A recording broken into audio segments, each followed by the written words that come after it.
Chief election commissioner की ज़ेर सदारत अहम इजलास हुआ। इंतखाबात नई हल्का बंदियों पर होंगे या पुरानी इलेक्शन कमीशन के रोजाना के बुनियाद पर इजलास जारी है। इलेक्शन कमीशन के चारों मेंबरान और सेक्रेटरीज और कानूनी टीम इजलास में शरीक हुई।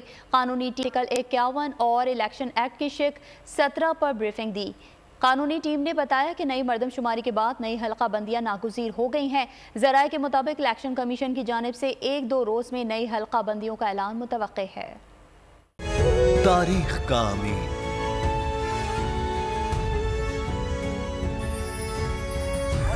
आजादी की अलामत,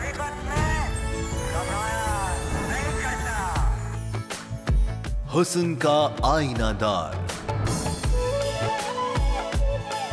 फिक्रो नजरिए की अक्कास, सरफराजी का गवाह, यानी हम सबका निगहबान पाकिस्तान।